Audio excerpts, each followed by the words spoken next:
Vous vous apprêtez à embarquer pour un épisode de la Retardis Experience, le podcast de découverte de la série Doctor Who. Allez, montez.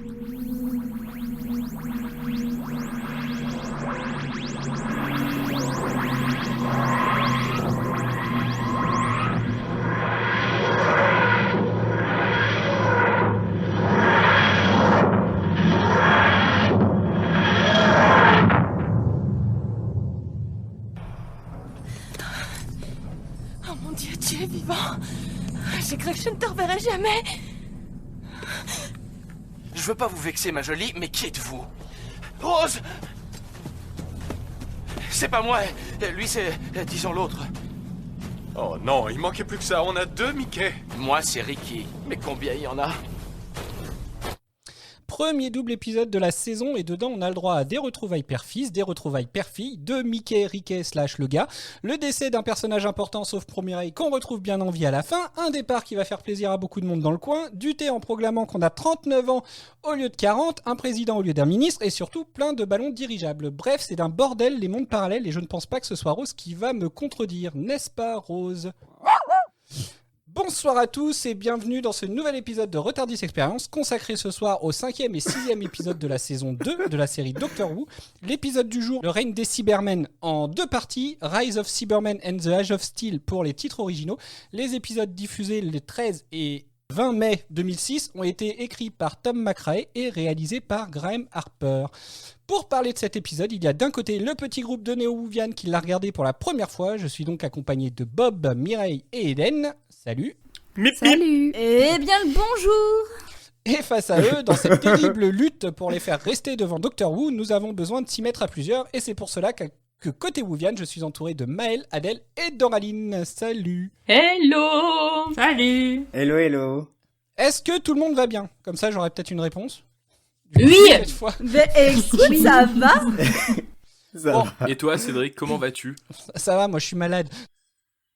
Alors, ce soir, je ne vous cache pas que c'est un épisode très cher à mon cœur, car c'est l'épisode sur lequel je suis tombé par hasard sur France 4 il y a 14 ans et qui m'a fait tomber dans la série, me donnant envie de la commencer depuis le début. Donc tenez-le vous pour dit, je ne peux pas être neutre ce soir. Alors, avant d'entendre le résumé en 2 parties, chacun d'entre vous va nous faire part de son petit mot que lui a inspiré cet épisode. Et je commence par Eden. Fantastique. Mireille. Alors, vous allez rire, mais à la fin de ton introduction, Cédric, je me suis rendu compte que j'avais pas du tout réfléchi à un mot pour l'épisode. Bah, sympa. Donc, donc, je vais dire au pif... Intriguant. Intriguant, tiens, bonne idée, Maël. Bob. Rediffusion. Merci. Et de votre côté, Adèle. Chambé. Doraline. Sombre. Et le dernier mot ce soir est pour Maël. Tenez-vous prêts, super cool. Waouh. Merci à vous. Et bah, du coup, maintenant, on va pouvoir passer au résumé. Alors, le résumé, il se fait en 2 parties. Donc, la première partie, c'est Doraline. Et la deuxième, ce sera Mireille. On t'écoute, Doraline.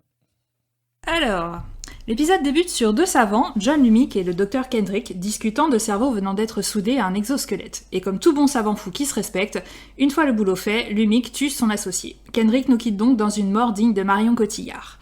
Changement de décor, direction le Tardis où nous retrouvons Rose et le docteur racontant une histoire à Mickey quand tout à coup résonne une grosse explosion.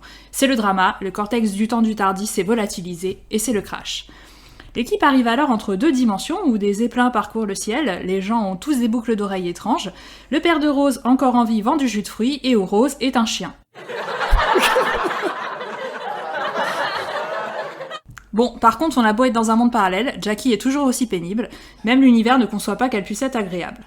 On apprend que c'est son anniversaire et que son mari pèse dans le game des ventes de jus d'orange, puisqu'il a rendez-vous avec le président le soir même, ainsi qu'avec Monsieur Lumick, le concepteur des boucles d'oreilles tendance de la saison, pour qui Pete travaille. Et comme c'est un bon employé, Lumick décide même d'offrir une paire à Jackie. Pendant ce temps, le docteur constate qu'il reste une étincelle de vie à notre cher Tardis décédé, il souffle alors dessus pour l'aider à se charger et dépense 10 ans de sa vie, mais il faudra encore 24 heures de chargement à la pile Duracell Wish pour atteindre son plein potentiel. De retour dans la dimension parallèle, un vendeur à la sauvette arrive vers des SDF et profite de leurs besoins pour les appâter dans un camion. On fait ainsi la connaissance de Jack, dont Mireille vous parlera mieux, qui nous apprend que depuis quelque temps, des pauvres disparaissent. Rose, de son côté, accède à Internet et en apprend un peu plus sur ses parents de cette dimension. Elle veut alors aller les voir et contraint le docteur à la suivre, alors que Mickey décide de filer voir Mère Grand. Le duo de choc en apprend un peu plus sur les boucles d'oreilles, ce sont en fait des transmetteurs qui envoient les infos, la météo et même des blagues directement au cerveau du porteur. Il décide alors d'infiltrer la fiesta d'anniversaire de Jackie. Mickey, lui, découvre que son lui d'ici s'appelle Rickey avant de se faire kidnapper en direct par Jack. On le retrouve alors en slibard, attaché à une chaise, face à son double fronceur de sourcils, qui a du mal à comprendre qui il est. Suite à une entrevue avec Pete et le président qui ne se passe pas comme prévu, Lumik se fâche et lance l'invasion de ses soldats, des Cybermen. C'était donc pour ça qu'il kidnappait de pauvres gens, les transformait et se créait une armée. C'est alors la panique dans Londres et la fiesta d'anniversaire est gâchée, donnant à Jackie une occasion de plus de râler. L'équipe de choc réussit à s'enfuir avec Pete, mais sans elle. Comprenant qu'ils sont faits comme des rats, le docteur décide alors de se rendre volontaire pour le programme de Lumik, afin de leur donner quelques secondes supplémentaires pour réfléchir à leur échappatoire. Merci Mireille. Alors, l'épisode débute sur un twist digne des plus grands films policiers. Pete Tyler, richissime homme d'affaires à la botte du grand méchant Lumik, est en fait une taupe qui renseigne les prêcheurs depuis le début. Pêcheur, c'est étrange. À côté de ça, Ricky, recherché par la police pour non-paiement ses prunes de stationnement, c'est vraiment de la gnognotte. Lumik passe à l'action et lance son grand plan diabolique, une macarena dans les oreilles et les humains lui obéissent au doigt et à l'œil, direction la charcuterie. Une partie de cache-cache débute pour le docteur et sa bande de joyeux lascars, tandis que Jackie est attrapé par les Cybermen. Lors d'une course-poursuite haletante, un des Mickey décède. Le suspense est insoutenable. Est-ce Ricky l'idiot ou Ricky le mauvais payeur qui est décédé ? Réponse, c'est celui qui fronce toujours les sourcils. Mickey retrouve ensuite la bande et tous et toutes ensemble décident de quoi faire. Rose et son père entrent incognito dans l'usine pour retrouver Jackie. Le docteur va de son côté explorer les souterrains avec Madame Moore. Tandis que Mickey et son pote à la coiffure digne de M. Pokora à l'époque des Link-Up vont tenter d'anéantir le transmetteur responsable de la Macarena tenace. Après des déambulations mouvementées dans les tunnels de l'usine, le docteur dissèque un Cyberman et découvre la solution pour leur rendre un semblant d'humanité, annuler le code de l'inhibiteur d'émotion. Enfin, ça c'était avant que Madame Moore rende son dernier souffle de manière, pour le coup, assez brutale. Le docteur est capturé et rejoint Rose et son père qui ont retrouvé puis reperdu Jackie. Lumik, suite à la trahison de son plus fidèle lieutenant, est lui-même transformé en Super Cyberman. Il entre en scène sur un trône fait de câbles d'aspirateur et de gaines de cheminée pour taper la discute à la cantonade. Dans le dirigeable, Mickey et M. Pokora, enfin surtout Mickey, détruisent d'un même mouvement un Cyberman et le transmetteur qui permettait aux AirPods de l'enfer de fonctionner. Devinant qu'il est observé par son allié, le docteur demande à Mickey de hacker le code des inhibiteurs d'émotion. Une fois de plus, Mickey se montre à la hauteur et fournit au docteur la réponse à sa question, permettant de mettre Lumik en déroute. Bon, et au passage, ça fait un peu exploser l'usine. Tout est bien qui finit bien et le groupe s'échappe de l'usine. Cependant, après des adieux difficiles à son père qui ne veut clairement pas d'elle, Rose apprend que Mickey a la ferme intention de rester dans ce monde parallèle auprès de sa grand-mère. Pour se consoler, elle se rend dans son monde d'origine pour retrouver sa mère telle qu'elle l'a toujours connue, et l'épisode s'achève sur Mickey partant en camionnette pour sauver le monde. Merci. C'est des résumés complets. Est-ce que vous avez quelque chose à rajouter les autres ? Non. Oh bah non. Bravo. Comme à chaque fois, c'est parfait. Bon, alors on va pouvoir écouter un petit peu votre ressenti. Du coup, j'ai envie de commencer par Bob. Pourquoi rediffusion ? Parce que, si je suis tout à fait honnête, cet épisode dans la saison 2 est pour moi ce que les morts inassouvis étaient à la saison 1. Oh ! Non, terrible. Je me Choqué. suis ennuyé. Mais vraiment, j'ai eu l'impression que tout le scénario était ultra prévisible. Il y avait des incohérences, mais qui étaient énormes. Pour reprendre l'expression fétiche de Maël, des facilités scénaristiques incroyables. Et honnêtement, de tout l'épisode, la seule chose qui m'a vraiment marqué positivement, c'est le double jeu d'acteurs de Ricky et Mickey quand ils étaient côte à côte et qu'on pouvait voir le delta entre les deux. Je l'ai trouvé bluffant, mais tout le reste, c'était j'ai pas accroché ou j'ai pas compris. Je suis peut-être tout simplement passé à côté, mais il y a eu quelque chose qui s'est pas passé. D'accord. Eden ? Et ben moi, à l'inverse de Bob, c'est un épisode que j'ai adoré. J'ai plein de questions qui me sont passées par la tête. C'est un épisode que j'ai trouvé où il y avait de l'action, il y avait de l'humour. David Tennant, toujours une pépite. Et non, franchement, j'ai vraiment adoré cet épisode. Moi, contrairement à toi, Bob, j'ai passé un bon moment. Bah, écoute, franchement, quand j'entends ton retour, Eden, et j'imagine ceux d'autres, et celui de Cédric qui dit que c'est ce qui lui a permis de rentrer dans la série, je me demande sincèrement si je suis pas complètement passé à côté, en fait. Mireille. On va écouter Mireille après. On répondra. Et bah, je crois que c'est la première fois que les néo-whovians vont avoir des avis aussi distincts les uns des autres. Parce que moi, j'ai eu vraiment beaucoup de mal à rentrer dans l'épisode. D'habitude, jusqu'ici, les doubles épisodes qu'on a vus, j'étais souvent hypée par le premier et ça retombait tout de suite au deuxième. Et là, c'est l'inverse. En fait, j'ai vraiment eu du mal à rentrer dans l'histoire, mais c'est allé crescendo. Et finalement, j'ai pas mal aimé le double épisode dans sa globalité, mais ça a pris du temps. D'accord. Merci. Et vous de l'avoir revu, Adèle? Eh ben, tenez-vous bien. Ce coup-ci, j'avais quelques souvenirs en regardant ce double épisode. Une fois n'est pas coutume. Alors, je dis pas que je me souvenais de tout, hein, mais il y avait des passages où j'étais là genre, oh, mais oui, c'est vrai. Et ça se passait comme ça. Du coup, je suis un peu obligée de dire que c'est quand même un épisode qui m'avait marqué à l'époque. Et même là, au second visionnage, moi, il me marque toujours autant. D'accord. Voilà. Merci. Doraline. Et ben moi ça va être l'inverse de Mireille et du coup ça va être pareil que le double épisode de la saison 1, super hypé par le premier et tout qui retombe au deuxième en fait parce que ça traîne en longueur. J'ai trouvé qu'à nouveau il y avait on va dire une demi-heure qui servait pas à grand chose et 15 minutes de résolution à la fin. J'ai trouvé ça un peu dommage. Après le sujet et le thème sont très sombres et ça par contre j'ai beaucoup aimé. D'accord. Merci. Maël. Et ben moi j'ai trouvé le premier épisode la partie bien cool parce que ça parle de plein de thèmes intéressants, du multivers, du fait d'être hyper connecté, donc plein de sujets qui me parlent. Et puis en partie 2, je trouve que c'est un peu le cas des doubles épisodes, ça tombe vite à l'eau, ça fait plouf et ouais, ça en devient décevant, mais malgré tout il y a cette première partie qui est bien cool. D'accord. Merci. Ouais, alors c'est vrai que vous avez des avis vachement différents, c'est bien. Pour une fois, justement, on va peut-être y avoir un peu de débat.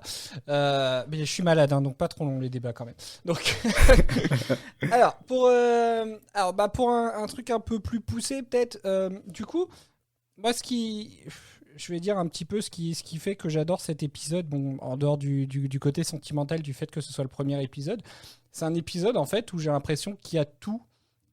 Où il y a, il y a le fantastique avec le monde parallèle et les Cybermen.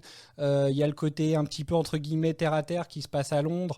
Il y a le retour auquel on s'attend pas forcément, la surprise. Enfin, je sais pas si vous attendiez quand même au retour du père de Rose. Tout ça, je trouve que, moi personnellement, c'est ça que je trouve assez génial dans cet épisode. Et donc à ce niveau-là, j'ai envie de me tourner vers Bob parce que c'est toi qui as la vie le plus tranchée. Tout ça, entre guillemets, ça n'a pas fait remonter un petit peu l'épisode pour toi, en fait, ce mélange un petit peu de tout ça.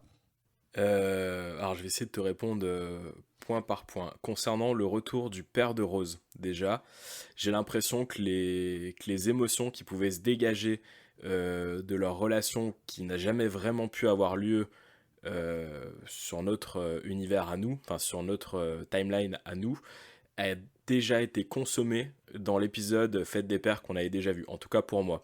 Si bien que ça m'a pas du tout déclenché les mêmes émotions que j'avais pu avoir sur l'épisode Fête des Pères. Donc déjà, tout ce côté-là, j'y ai été plus ou moins insensible.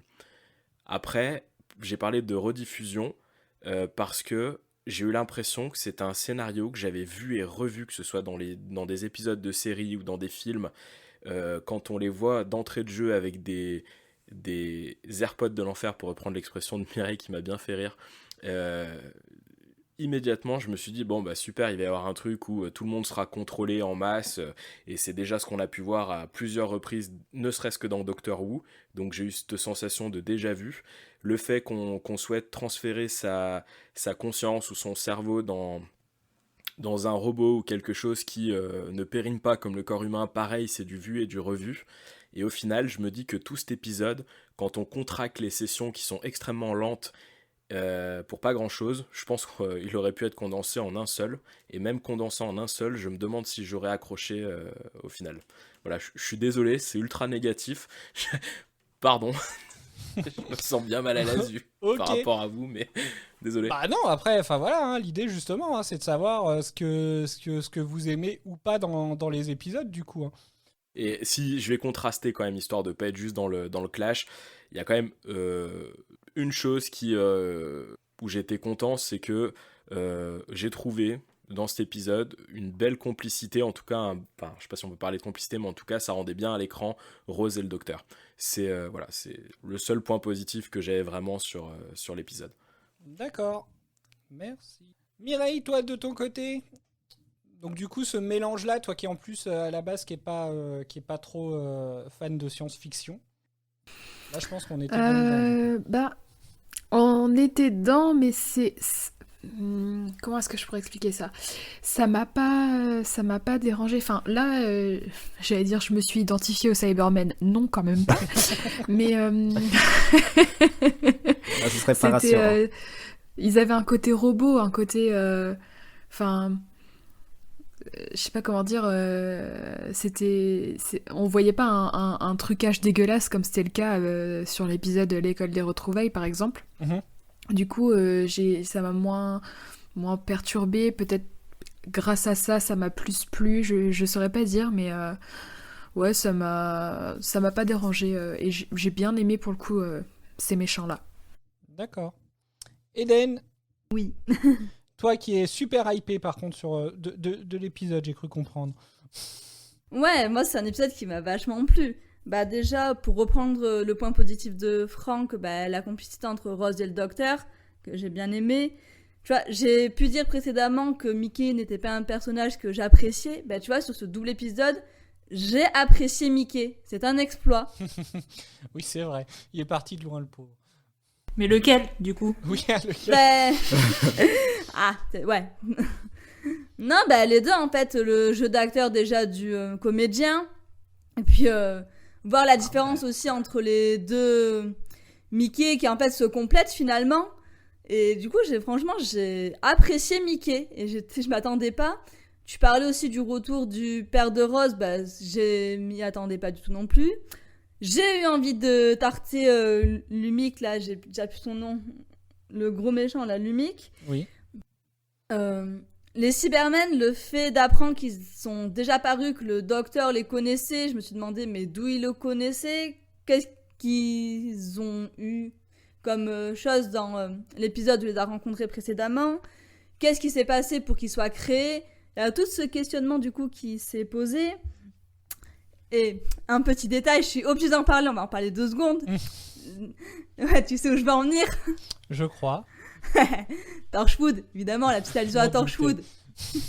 Je m'en doutais, je me suis dit, s'il y en a une qui va voir la référence à Torchwood, c'est sûrement Eden. Mais attends, mais tu vois, je trouve que c'est un truc sympa parce que ça fait un peu comme Batwolf, ils nous mettent quelques petites trucs par-ci par-là. Genre, sur l'épisode avec la reine Victoria, c'était le domaine de Torchwood. Quand il y a eu le retour de celle qu'on aimait bien, de Harriet Jones aussi, du coup il y avait Torchwood. Donc en fait, ils nous décimènent un peu de Torchwood aussi dans les épisodes. Et je suis curieuse de voir ce que ça va donner. Aussi. D'accord. Merci. Spoiler alerte, ça mène à une série. Oh my god, je m'y attendais pas. Tu m'apprends un truc.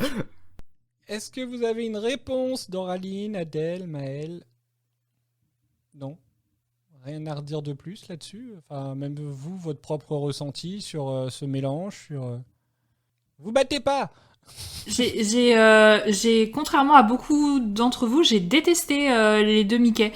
J'ai trouvé que c'était surjoué à chaque fois. Le Mickey, alors je sais pas si du coup c'était le contraste qui accentuait le fait que notre Mickey, enfin le Mickey qu'on connaît, soit comment dire, un peu flippé. Enfin quand il était attaché sur la chaise, je l'ai trouvé ridicule tellement il avait peur, limite pour pas grand chose, et l'autre a tout le temps froncé les sourcils, a exagéré comme ça. Enfin j'ai trouvé ça pas du tout crédible quoi. Je suis d'accord avec toi sur Ricky, je suis d'accord avec toi. Je trouvais que c'était Bah, après, je pense que c'est justement pour bien les différencier, mais ouais, je trouvais que c'était un petit peu too much, un peu trop surjoué, ouais. C'est vrai que le froncement de sourcils était exagéré, mais après, à la place de Mickey, je me retrouve en calbut sur une chaise entourée de 3 étrangers qui savent pas d'où je viens, qui je suis et qui veulent probablement me faire du mal. Bah, j'avoue que je fais pas la maline, quoi. Ouais, mais tout au long de l'épisode, on a retrouvé ça, en fait, j'ai trouvé, alors que justement, ça avait tendance à s'effacer depuis quelques épisodes. Son côté un peu flippé comme ça avait tendance à s'effacer, j'avais trouvé. Ah, tu vois, moi je suis pas du tout d'accord avec toi sur ça parce que j'ai trouvé au contraire qu'il s'est vraiment affirmé, qu'il s'est vraiment affirmé dans. Je sais pas, comme s'il avait pris conscience un peu de sa valeur dans l'épisode, dans les épisodes. Mais Au fur surtout et à la mesure, fin. évidemment, mais. Oui, surtout à la fin, mais on a vu le cheminement quand même, quoi. Ouais, je suis assez d'accord avec toi, Mireille. On voit qu'il commence à prendre un peu ses décisions. Genre, quand le docteur leur dit de pas bouger, bah lui, bah, il veut quand même aller explorer, il va aller voir ce monde. Et il donne pas le choix au docteur, en fait. Il voit que Ross part d'un côté, bah lui, il veut aussi vivre sa vie, et du coup, il part de l'autre côté, et le docteur a pas le choix, en fait. Il s'émancipe.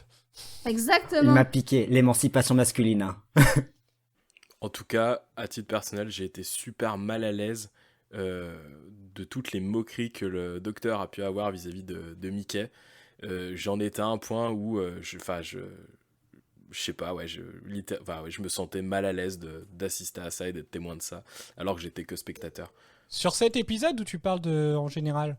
Bah alors, en tout cas sur cet épisode, j'ai trouvé que c'était exagéré, c'était trop forcé et c'était malaisant. Enfin après, je sais pas, vous avez eu ce sentiment un peu ou pas? Oui, moi je l'ai noté aussi, ouais. Alors vous parlez par rapport à quoi? Par rapport peut-être à la première scène où ça faisait une demi-heure qu'il appuyait sur le bouton ou enfin je sais pas. Bah il y a eu ça, il y a eu le fait en gros c'est que le docteur lui montrait ouvertement ouais bah écoute fais ce que tu veux de ta journée, je m'en fous royalement. Il insiste ouais mais moi aussi j'ai un background, ouais mais je m'en fous. Enfin tout le long j'ai trouvé que c'était gratuit et ok peut-être qu'il y avait besoin d'amplifier un petit peu Mickey l'idiot pour mettre peut-être plus en avant Ricky, mais ouais j'ai trouvé que que c'en était grossier. Peut-être pour expliquer aussi le fait qu'il préfère rester là du coup.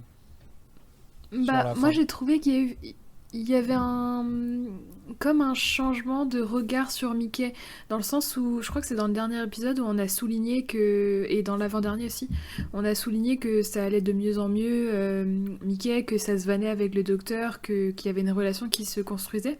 Tandis que là, on a vu un aspect de lui où il était blessé et vexé en fait par les remarques un peu constantes sur sa prétendue débilité. Et du coup, j'ai trouvé que c'était intéressant parce que ça donnait de la profondeur au personnage et ça ajoutait encore à justement toute son histoire un peu qu'on a découvert avec sa grand-mère, etc. Mais on voyait effectivement que ouais, il était peiné en fait d'être toujours sous-estimé. Peut-être que là, le scénariste, il avait pas lu les 2 épisodes précédents. Peut-être. Mais il le dit bien à un moment et ça m'a fait mal au cœur quand le docteur hésite entre lui et lequel des deux suivre là. Il lui dit de toute façon allez-y vous allez toujours la choisir elle ou je sais pas quoi. Ça m'a fait un peu mal au cœur j'avoue. Bah, en fait, c'est ça, je pense aussi, qui a peut-être créé ce sentiment de malaise à Bob et même un peu à moi aussi. C'est que comme on ressent vraiment qu'il est blessé, bah je pense que finalement on se met un peu à sa place et on se dit mais ouais en fait c'est vraiment, c'est des enfoirés en fait. Et en plus il y a le docteur qui se moque de lui, mais même les personnages qu'ils connaissent pas et qui débarquent, genre même Jack et Ricky, en fait ils le connaissent à peine et tout de suite on sent qu'ils le considèrent aussi comme un imbécile. Et je pense que c'est tout ça en fait qui fait que dans cet épisode-là, je trouve qu'on se met vachement plus à sa place et on a vraiment de la peine pour lui quoi. C'est vrai. Et puis le petit côté, alors je sais pas si c'était fait exprès, mais en tout cas si ça l'était, j'ai trouvé que c'était habile. La scène justement où il parle de sa grand-mère, moi ça m'a fait un espèce de déclic où je me suis dit putain mais ouais en fait le personnage a aussi un background et jusqu'à aujourd'hui, en fait je m'en suis moqué. Et tu vois, de prendre conscience de ça, je me suis dit, ouais, ça a participé au sentiment de malaise un petit peu. Ah, donc tu avais honte de toi, en fait. Je crois que le summum, c'est quand même quand Rose se marre en disant sa grand-mère arrêtait pas de le savate ou je sais pas quoi. Ah, ça m'a... Oui. Arrêtez pas de le taper. Oh mon Dieu que ça m'a énervé. Bon, après, c'est mignon parce que tu vois bien comment elle le savate, mais ça aurait pu être méchant et elle rigolait quand même, quoi. Donc, moi, j'ai trouvé ça juste horrible et dégueulasse de sa part. Oui, mais effectivement. Alors, moi, pour revenir un peu sur le jeu du double Mickey, en fait, moi, il y a une scène qui m'agace. En fait, c'est au moment où les deux fuient les Cybermen ensemble. À un moment, ils s'arrêtent pour discuter et puis il lui dit mais qui tu es toi, t'as peur de tout, ou un truc du genre. Et effectivement, là, à ce moment-là, t'as Mickey qui lui répond, mais pareil, en fait, il est terrifié. En fait, je trouve que le changement, il est peut-être un peu trop d'un coup. Je sais pas comment l'expliquer. Parce que voilà, en fait, à partir du moment. Enfin, jusqu'au décès de Ricky, il flippe. C'est un trouillard. Et dès que Ricky, en fait, il est mort, bah là, c'est bon. Il reprend, entre guillemets. Il reprend confiance en lui. Il veut aller se battre. Et puis voilà, quoi. Donc. Je sais pas si. Et en même temps, on sent pas que ce soit vraiment de la vengeance. Enfin, je sais pas comment trouver le truc. Moi, on va dire c'est un peu au niveau de ce jeu-là, c'est un peu ce que je trouve un peu bizarre en fait. Bah après, il a peut-être eu un déclic en fait, le fait de voir Ricky mort, c'est comme s'il se voyait mort en fait, vu qu'il se ressemble tellement, ça lui a fait peut-être un électrochoc en mode, bah il faut que je me bouge si je veux pas finir comme lui quoi. Ouais, mais ça me semble quand même un peu gros, donc je suis plutôt d'accord avec Cédric. Pour moi, c'est plus, on va pas dire de facilité scénaristique, mais on va parler de raccourci parce que d'un coup, il va changer, et il va faire ça sans qu'on nous l'explique vraiment. Donc moi, je perçois plus comme un raccourci pour que ça avance. Aussi peut-être. Je l'ai ressenti exactement comme toi, Cédric, parce qu'en plus, le moment en fait où il revient tout seul et qu'ils savent pas qui c'est, en fait, à ce moment-là, mon copain m'a demandé ah c'est lequel, et en regardant justement sa tête, je fais ah il fronce les sourcils, donc ça doit être Ricky.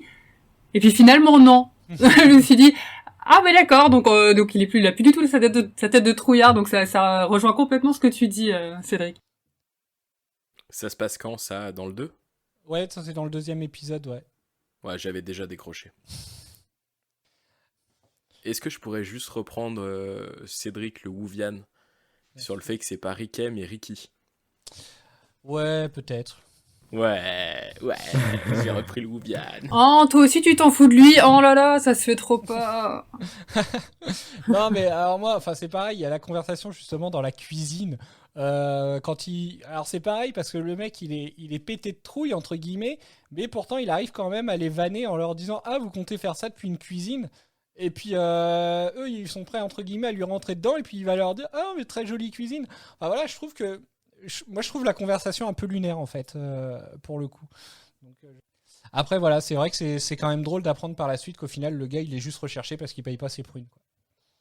Et je voulais revenir par rapport à ce que tu as dit, Bob, sur la relation Rose et son père. Je trouve que c'est normal qu'on retrouve pas la même relation que dans l'épisode de la fête des pères, vu que son père n'est pas entre guillemets son père, donc il a pas cette fibre paternelle. En plus, on comprend bien dans la conversation qu'il a eue que limite il a fait son deuil de pas avoir d'enfant, je pense. Et voilà, mais je trouve par contre qu'on ressent vachement le fait que Rose ressente justement le manque de cette complicité, de cette relation, que ce soit avec sa mère ou que ce soit avec son père du coup. Je sais pas, j'y ai pas été sensible. Pour être tout à fait honnête, la seule réflexion que je me suis fait là-dessus, c'est de me dire c'est terrible parce que au final, les seuls moments qu'elle va pouvoir partager avec son père, c'est soit en revenant dans le passé, mais en créant les dérèglements qu'elle a créés dans la fête des pères, soit c'est de le côtoyer dans une autre dimension. Et c'est le seul moment où c'est que vraiment j'ai eu un petit peu d'empathie et d'émotion sur ce sujet-là dans cet épisode. D'accord. Alors, du coup, pour revenir un petit peu plus, alors je sais que Franck, tu m'as détesté pour ça, mais pour être un peu plus franc sur justement Bob. sur... Excuse-moi.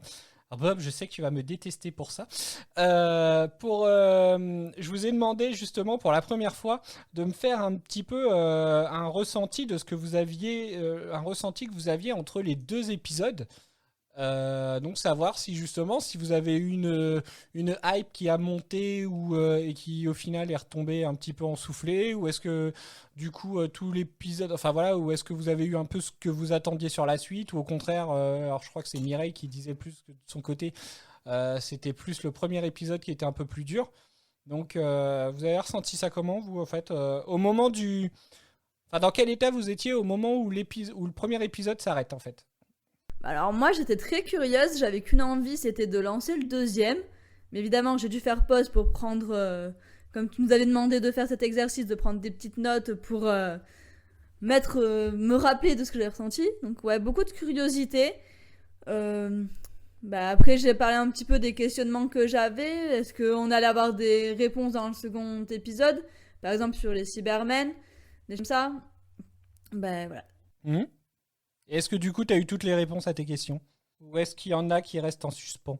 Bah ouais, toute la partie Cybermen, ça reste pas mal en suspens quand même, du coup. Puisqu'on sait pas d'où ça sort, en fait. Voilà, on sait juste que c'est des humains transformés, dépourvus d'émotions, mais on sait pas comment ils ont été... Enfin, quand est-ce qu'ils ont été réellement créés, comment le docteur les a rencontrés pour la première fois, à quoi réellement, du coup, ils ont servi, enfin, tout ça, en fait. D'accord. Mireille? Eh ben, comme j'ai dit tout à l'heure, moi j'ai mis un moment à rentrer vraiment dans l'intrigue. J'ai été... au début, j'étais vraiment pas du tout... Au début du premier épisode, j'étais pas du tout hypée. Je pense que ça a dû prendre une bonne vingtaine de minutes pour que vraiment je rentre dedans. Et après, du coup, à la fin du premier épisode, j'étais quand même bien dedans. J'étais bien... intriguée du coup. Enfin voilà, il y a eu un bon climax. J'avais hâte en fait d'enchaîner sur le deuxième et résultat, j'ai pas été déçue. D'accord. Merci. Et toi du coup, Bob? Écoute, si je fais un état des lieux de ce qui me hypait dans l'épisode, j'en avais parlé sur l'épisode précédent, c'était justement les zeppelins, puisque je pensais qu'on allait arriver vers un truc un peu rétro-futuriste, et c'est quelque chose que j'aime beaucoup au cinéma, et au final, on en parle très très peu, donc par rapport à ça, la hype est retombée quasiment au début de l'épisode. Un autre élément qui me hypait bien, c'était l'acteur qui joue Lomik. Pareil, je veux dire, quand j'ai entendu cette voix un petit peu robotique, j'ai été d'une déception absolue. Et je te dis, j'ai trouvé l'épisode très lent, très prévisible. Donc, si je suis tout à fait honnête, mettre le deuxième épisode, ça n'a pas été un plaisir, c'était un petit peu une obligation pour avoir vu les deux et pour pouvoir venir faire le podcast ce soir. D'accord. Merci. Alors, est-ce que Adèle, tu as envie de faire la présentation des Cybermen? Oh, là-dessus. Alors, j'ai pas... parce que, mine de rien, leur page Wikipédia, entre autres, est très très complète. Mais, il faut savoir donc que les Cybermen, ils existaient déjà dans la série classique. C'est un ennemi qu'ils ont vu quand même pas mal de fois. Et ils existent depuis le tout premier Docteur. Ils sont apparus pour la première fois dans l'arc The 10th Planet, donc la 10e planète, en 1966, qui a été scénarisé par Gary Davis. Ils ont été créés avec l'aide du docteur Kit Pedler, qui est un conseiller scientifique qui était en charge à l'époque de les aider pour tout ce qui était, par exemple, robotique, etc. Alors à l'origine, en fait, donc ce docteur s'est souvenu d'une discussion avec sa femme où ils se sont demandé ce qu'il arriverait si une personne avait été tellement changée par la cybernétique que plus rien ne la rendrait humaine. Donc déjà, dans les années 60, on se posait ce genre de questions, j'ai trouvé ça intéressant. Alors, pour ce qui est plus historique par rapport aux Cybermen, dans la série, j'entends, alors au tout début, donc dans l'épisode de 1966, c'était en fait une espèce humanoïde qui vivait sur une planète jumelle. Et en fait, ils cherchent à s'implanter de plus en plus de parts artificielles dans leur corps pour devenir à la fin des robots froids et calculateurs et en fait à envahir le plus de planètes possible, exterminer tous les terriens pour prendre possession de la Terre, etc. Et petite anecdote sur les costumes, sur le physique vraiment des Cybermen. Alors forcément, en 1966, le budget et les effets spéciaux, etc., c'était pas les mêmes. Donc leur look était bien différent de ceux qu'on a pu voir dans ce double épisode. Le costume était alors constitué de PVC, de combinaisons de plongée, de balles de golf, de gants de cricket et de Doc Martens repeintes de façon argentée. Le visage des acteurs était couvert par une cagoule blanche qui ne laissait transparaître que la bouche. Et malheureusement, il ne reste qu'un seul de ces costumes. Mais à mon avis, ça doit pas être trop compliqué à refaire, hein, si vous voulez mon avis. On a la recette déjà. Voilà. Idée de costume en convention. C'est ça. Ah, voilà, j'ai trouvé qu'est-ce qu'on va mettre. Merci. Et alors une question, j'attendais de voir si t'allais en parler, mais est-ce que vous vous souvenez qu'on en a déjà vu un? Bah du coup, Rose, elle en parle, non? C'est dans le musée de Van Staten? Ouais. Ouais, elle en parle, ouais. Elle en parle, je m'en souviens pas. Oui. Si. Bah mince alors, elle en parle quand? Parce que effectivement, enfin, je me à la fête, non? D'accord. Je me souviens. Ah, c'est fou ça, faudra que je vérifie si en VF c'est pareil, parce que ça me dit rien du tout. Je l'ai vu en VF, donc je te confirme qu'elle... Alors c'est très bref, hein, c'est juste, Ouais. elle sort le truc, genre... c'est D'accord. juste une phrase, hein, mais oui. Ok, bah non, alors bah ouais, ok, bah je m'en souviens pas qu'elle en parle. Ok, bon, bah alors ça nique ma vanne. T'as pas été attentif, c'est pas bien. Ta question piège, c'est pas une question piège. Alors en fait, j'ai un souci, j'ai un gros souci en fait actuellement avec la série, et je l'ai expliqué à Doraline déjà. En fait, je suis tellement en train de me bouffer tous les épisodes, surtout les retenantes en fait, sur Pluto Télé. Je les regarde mais limite en boucle. Et que du coup, quand je prépare les épisodes, c'est à peine si vraiment je suis concentré dessus et tout. Et il faut vraiment que... faut que je fasse mieux que ça. Hein. C'est pour ça que je vous laisse parler tout le temps maintenant. Mais... voilà. Comment je viens de me délégitimer d'un seul coup. Mais non. Moi, je voulais juste te remercier, Adèle, parce que c'était hyper intéressant, comme d'habitude, et tu m'as encore plus donné envie de regarder les classiques. J'avais déjà dit que je voulais les regarder, et là, c'est encore une fois le cas. Va vraiment falloir qu'on les regarde, Cédric. Je sais pas si cet épisode-là, il est disponible genre en vidéo. Parce que tu sais, il y a les épisodes qui ont été reconstitués à partir d'images d'archives. Je sais pas si celui-là, c'est le cas. Après, c'est le tout premier Docteur, donc c'est du noir et blanc, c'est quand même très kitschouille. Commence déjà par les épisodes avec Sarah Jane Smith avant de t'attaquer aux épisodes avec les Cybermen, je pense. Oui, bon, après, j'ai pas dit que je les regarderais dans l'ordre. J'ai dit qu'il faudrait que je les regarde. Je veux juste voir le costume en fait. Oui, voilà. Ah, ça, je peux t'envoyer des photos, aussi. ça. Je pense qu'on le postera. D'écran et puis elle aura vu le classique. Je pense, c'est ça. Mais je pense qu'on le postera sur les réseaux quand même, parce qu'effectivement, c'est quand même assez sympa, le look. C'est très rigolo. Mais ouais, on veut voir ça. Ce que j'adore avec Eden, c'est que tous les épisodes pendant la première saison, elle disait qu'elle avait hâte de voir Tenante, et maintenant qu'il y a Tenante, elle dit à tous les épisodes de la deuxième saison qu'elle a hâte de voir les classiques. Oui, mais après la saison 2, il y aura la saison 3. On va pas attaquer la période classique. Hein. Du coup, bah, on va peut-être parler... Alors, on va peut-être parler des personnages. Je me rends compte que j'ai encore passé aucun extrait, alors que j'en ai plein, mais je les passerai pas tous de toute façon. Oh, je suis déçue. Alors, par qui on va commencer, du coup? Au pif, le Docteur. Bah alors, qu'est-ce que vous avez à dire sur le Docteur sur cet épisode-là? La routine, j'ai envie de dire. Le lien, le lien qu'il a et qu'on apprend, pas le lien, mais l'influence qu'il peut avoir sur le TARDIS, j'ai trouvé ça vachement intéressant. Grave. Le sacrifice de 10 ans de sa vie pour faire revenir... Enfin, tu vois, c'est vraiment comme si le TARDIS était une entité à part entière et qu'il l'aimait, quoi.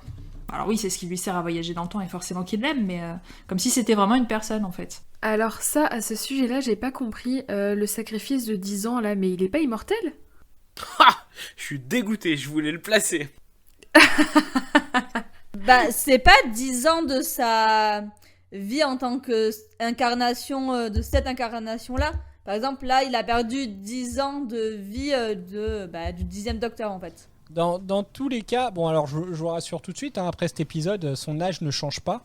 Il va pas dire qu'il a 913 ans, hein, après c'est 903 du coup. Mais alors en fait, c'est moi, je le considère pas comme immortel. Hein. Moi, j'ai tendance à penser qu'à partir du moment où un mec est immortel, il se battrait pas pour sa vie, quoi, et il se retrouve quand même assez régulièrement à se battre pour sa vie.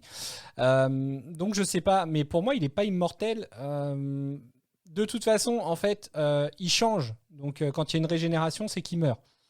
Donc dans tous les cas, c'est ce qu'il explique Eccleston. Donc à partir de là, voilà, il joue, donc il a une vie et il peut mourir du coup. Après, il se régénère. Ça, on ne sait pas s'il y a des limites aux régénérations, parce qu'on ne sait pas. Hein. Il y a peut-être aussi un moyen où la régénération soit ne marche pas, soit il ne peut plus. S'il se passe quelque chose pendant la régénération, est-ce qu'il peut continuer à se régénérer ou est-ce que ça stoppe pas le tout? Enfin voilà quoi, on n'a pas vraiment encore les connaissances sur tout ça du coup, je pense.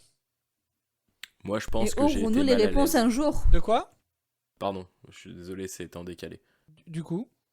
Vas-y, Babin. Non, vas-y, je t'en prie, je suis désolé, je t'avais pas entendu. Alors, honnêtement, c'était juste une vanne, c'était rien de... Elle demandait si on aurait les réponses un jour. Et comme elle aime trop les spoils, je ne comptais pas lui répondre. Ah. Merci. Bah, en tout cas, même pour moi, même s'il y a une réponse apportée plus tard, à l'instant T, j'ai eu la même réaction que Mireille. Ça m'a fait sortir de mes gonds quand j'ai entendu qu'il avait perdu 10 ans de sa vie alors qu'on sait qu'il est immortel. Bon, voilà. Et pour rebondir sur ce que t'as dit, Cédric, tel que je l'imaginais dans mon esprit, alors peut-être que je fais complètement fausse route, mais être immortel ne veut pas dire que tu ne peux pas mourir. Tu peux être immortel par le corps qui ne vieillit pas. Et du coup, si tu restes enfermé chez toi, bah, il se passera jamais rien, tu resteras éternellement vivant. Pour autant, tu peux te faire renverser par un camtar et y rester. Tu vois ce que je veux dire? Je crois. Après, oui, ok. Ok. Non, mais je comprends ta définition. C'est vrai que j'ai pas la même, mais ok. Moi, je suis d'accord avec Bob aussi. Pour moi, l'immortalité, c'est pas forcément le fait de ne pas pouvoir être tué, c'est simplement le fait que le temps, en fait, n'a pas d'emprise sur toi. Genre, je prends un exemple très adolescent, mais Twilight, par exemple, et ben, les vampires, ils vieillissent pas, mais ils peuvent quand même être tués si tu les décapites ou que tu les brûles. Bon, faut s'attendre à tout, hein. On a parlé des Totally Spice. Voilà, exactement. Il y a un lien. Justement qu'on parle de Transformers, ça. Bon, alors c'est vrai que peut-être moi je joue sur les mots parce que pour moi, immortel, bah, c'est quelqu'un qui ne peut pas mourir. Donc dans tous les cas, même s'il passe sous un camion, pour moi, il ne mourra pas.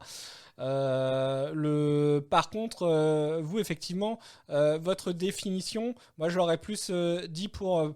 J'aurais pas dit immortel, mais plus éternel en fait. Effectivement, si tant qu'il entre guillemets, tant qu'il lui arrive rien, il ne meurt pas.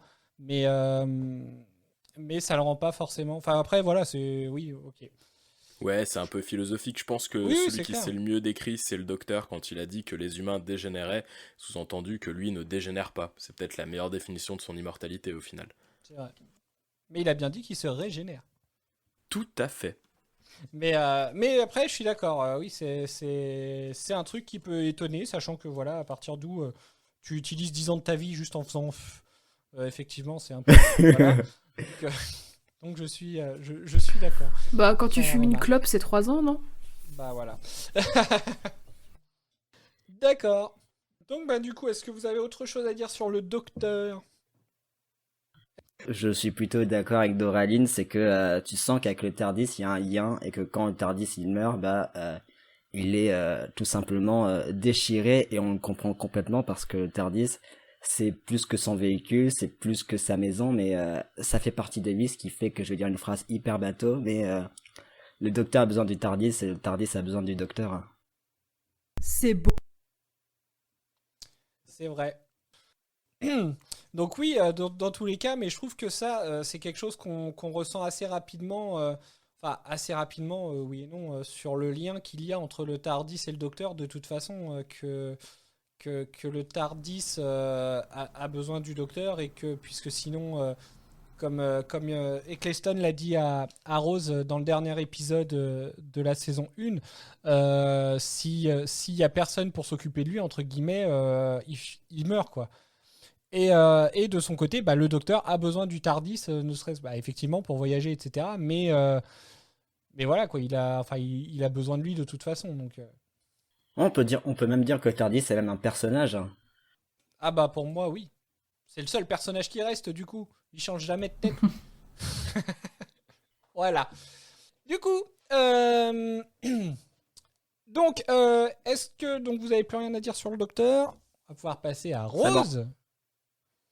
Ah. Oh, je vois Doraline lever les yeux au ciel. Alors, qui a envie de commencer chez les néo-Wouvianes? Allez, qui? Ah bah toi? Moi j'ai pas grand chose à dire sur elle, si ce n'est que, comme d'habitude, au début de l'épisode, elle a des réactions qui sont très prévisibles. Voilà, c'est tout ce que j'ai à dire sur elle. C'est une bonne synthèse du personnage, je trouve. D'accord. Non, bah comme Mireille, hein, pas grand chose à dire sur elle. Toujours la même en fait. D'accord. Bob, tu as quelque chose à dire? Est-ce que c'est un épisode où tu as apprécié ou est-ce que c'est un épisode où tu n'as pas apprécié Rose? Et bah, justement, moi je l'ai plutôt bien apprécié dans l'épisode. D'accord.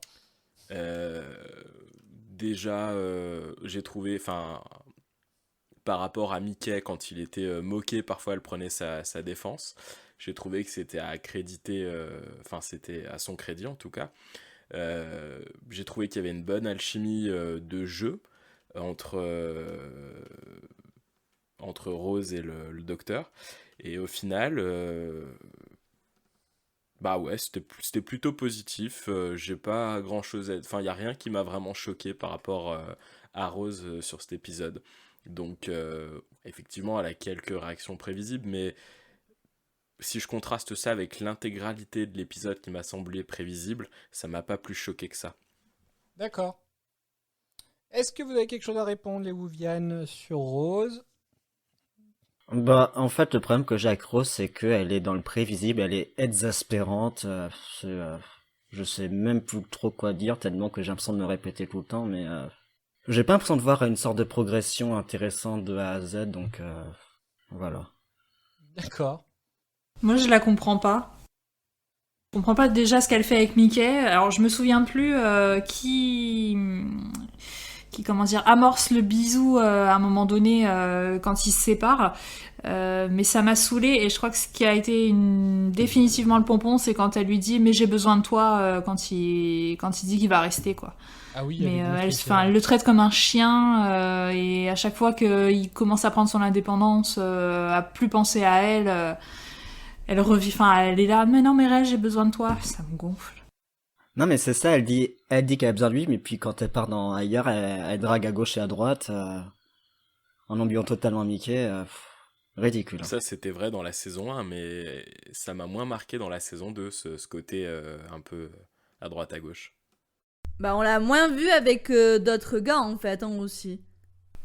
À part, elle était beaucoup avec le docteur et après il n'y a pas d'autres personnages masculins qui ont trop gravité autour d'eux, je trouve. Ouais, et puis je pense que dans la saison 2, leur relation, elle est sur un autre... sur un aspect peut-être plus respectueux l'un de l'autre que dans la saison 1. Et donc il n'est pas question effectivement qu'elle aille flirter avec d'autres. Mais pour autant, je suis d'accord avec Doraline sur l'aspect un peu toxique, en mode je me fous de ta gueule quand t'es là, mais par contre dès que tu t'éloignes un peu, je viens pleurnicher, j'ai besoin de toi quoi. Vous avez pas trouvé qu'elle l'avait défendu un petit peu sur cet épisode ? Je suis le seul à avoir eu cette sensation. Dans le premier, je crois, quand elle parle au docteur en prenant sa défense, je crois. Quand elle lui dit « Ah, mais vous lui avez jamais demandé... vous lui avez jamais posé des questions sur son passé. » Et je crois que c'est ça qu'elle lui dit, je crois, au docteur. Ouais, il y a ça. Et puis il y a aussi quand les autres se moquent de lui, ou c'est qu'elle les reprend... écoute, peut-être qu'une fois de plus, je suis encore passé complètement à côté de tout l'épisode. Mais je sais pas, j'ai eu cette sensation. Ouais, il y avait deux niveaux un peu, quoi. Les moments un peu exaspérants, et puis, à la fois où elle prend quand même un peu sa défense. En fait, je dirais que c'est plus on compare, sa manière d'agir à la fin de l'épisode, on le compare à tout ce qu'elle lui a fait vraiment auparavant, je pense. Pas forcément dans cet épisode-là. Je pense que c'est ce qui nous gêne quand elle dit ah mais j'ai besoin de toi. Nous, ça nous fait penser à tout ce qu'elle a pu lui faire depuis le début de la série, et où du coup on se dit c'est abusé de dire ça, même si finalement dans cet épisode-là, elle prend plutôt sa défense. Elle prend sa défense et puis elle s'inquiète pour lui, puisque au moment où il se retrouve à la fin du premier épisode, elle se jette dans les bras. Bon, c'est Riquet, mais voilà, quoi, en lui disant qu'elle avait peur de plus jamais le revoir. Au moment où il part, elle essaye de le retenir un petit peu. Enfin, voilà, effectivement, oui, il y a peut-être un peu plus... elle Peut-être paraît... qu'ils ont grandi aussi. Oui, elle est un peu plus proche de lui. Après, c'est vrai qu'elle est... Ouais, elle reste un petit peu quand même dans son personnage un peu... Ouais, enfin, moi, je sais pas, je la trouve capricieuse de base, donc...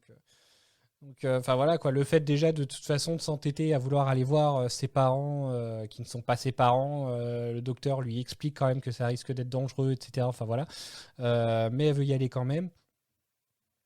Après, mais sinon j'aime bien la scène, effectivement la scène de la fête où elle est, enfin où ils sont, où elle fait le service avec le docteur justement. Je trouve que c'est une scène qui est très sympa justement pour les deux en fait. Il y a l'alchimie des deux se ressent encore plus, je trouve, sur cette scène-là, et j'aime beaucoup. Le rire du docteur quand il voit que Rose est un chien, j'aime beaucoup aussi.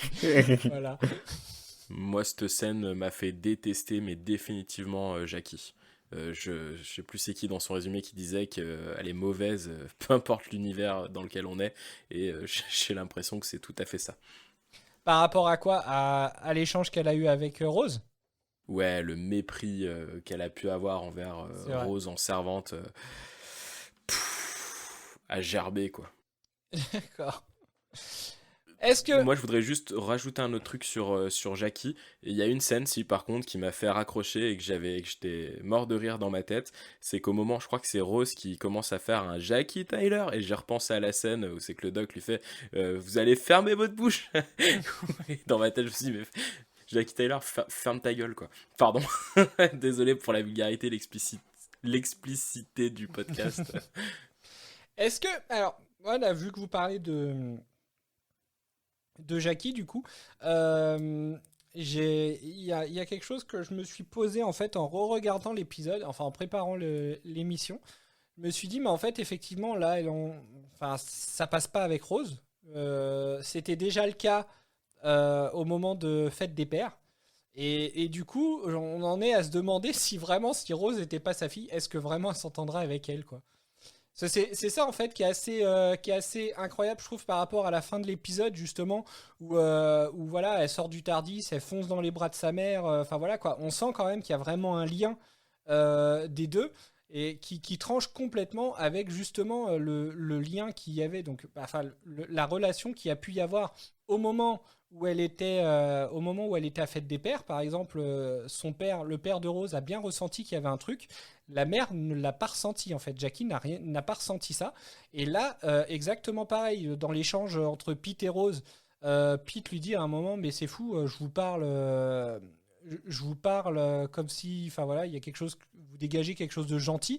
Et de son côté, par contre, Jackie, elle, bah, c'est pas passé. Du coup, enfin, voilà. Donc, est-ce que vous pensez que si ce n'était pas sa fille, est-ce qu'elle serait juste capable de s'entendre avec Rose, quoi? Parce que moi, clairement, en fait, ça m'a carrément envoyé l'image contraire, du coup. Moi, je pense C'est pas. une bonne question. Mais le truc, je suis pas sûre que Jackie s'entende avec quelqu'un d'une manière générale. Donc, Est-ce qu'elle à a part des sa amis famille, tu vois. Si elle a des amis quand même, mais ouais. Non, mais des vrais pour le amis. coup, sans aucune médisance de ma part, j'ai beau détester le personnage, là c'est pas médisant ce que je dis. Enfin, je trouve, c'est pas l'intention en tout cas. Jackie est un personnage qui est très superficiel, qui s'attache, enfin là dans un univers comme dans l'autre, qui s'attache énormément aux apparences, un peu aux potins, etc. Et donc elle est d'une superficialité assez énervante. Et donc ouais, c'est pas le genre de personnage qui va être profond, qui va créer des liens, etc. Enfin ouais, je trouve que elle se cantonne, il y a pas de profondeur en fait. D'accord. Non, mais je suis assez d'accord, et moi, ça m'a même un petit peu déçu dans l'univers parallèle qu'on ait une Jackie qui est trop proche de de celle de la Terre de Rose, parce qu'en fait, moi, quand je pense à un univers parallèle, je me dis, t'as plein de possibilités. Tu peux avoir une autre Jackie, tu peux avoir des personnages complètement différents. Par exemple, là, il y a Maël qui enregistre un podcast, et à Terre numéro 50, il y a Maël qui est boulanger en Chine, ou je sais pas quoi, et je trouve ça dommage parce que t'as plein de trucs à explorer, et c'est la même Jackie, en fait. Ouais, mais je me dis que si elle avait été beaucoup plus gentille, empathique et tout ça, je pense que Rose, elle aurait peut-être été un peu dégoûtée, tu vois. Ça aurait peut-être été plus compliqué, enfin, je sais pas, il y aurait peut-être eu... Bah ouais, mais quand tu regardes, ils ont exploré ce truc-là de différence fondamentale entre Mickey et Ricky. Pourquoi ne pas le faire avec Jackie? Je sais pas, après elle était peut-être pas assez centrale, ou alors oui, il aurait fallu choisir de mettre le personnel de manière plus centrale, je sais pas. Bah, je trouve que Mickey, dans ce double épisode, je trouve que c'est limite un des personnages les plus importants, enfin j'ai trouvé, moi, de mon point de vue, et je me dis que peut-être que d'avoir trop de personnages différents, parce qu'au final, même le père, il est pas si différent que ça que dans le passé, c'est juste qu'il est vivant, quoi. C'est ça la principale différence. C'est quand même important, hein. Il y a aussi qu'il a réussi dans cet univers, a priori. Oui, bah après, Ouais. le truc c'est que là-bas, ouais, peut-être il aurait eu la possibilité de réussir s'il était pas mort. Ça, on sait pas, mais ouais, pour moi, je sais pas, peut-être que d'avoir trop de personnages avec trop de différences, je sais pas, ça va peut-être, au niveau du scénario, c'était peut-être plus compliqué, j'en sais rien. Vous voulez peut-être accentuer sur Mickey et Ricky, quoi. C'est vrai que là, du coup, on a énormément, en fait, on a énormément de personnages auxquels on s'intéresse un petit peu sur cet épisode, parce que, bah voilà, donc il y a, bah déjà, il y a les personnages principaux, mais en plus, on peut rajouter donc Pete et Jackie. On peut rajouter Jack et Ricky et Madame Moore. On a aussi John Lumick, du coup. C'est vrai que ça fait beaucoup de personnages, du coup, là, sur cet épisode-là. Est-ce qu'au final, il n'y en avait pas de trop? Un peu, si.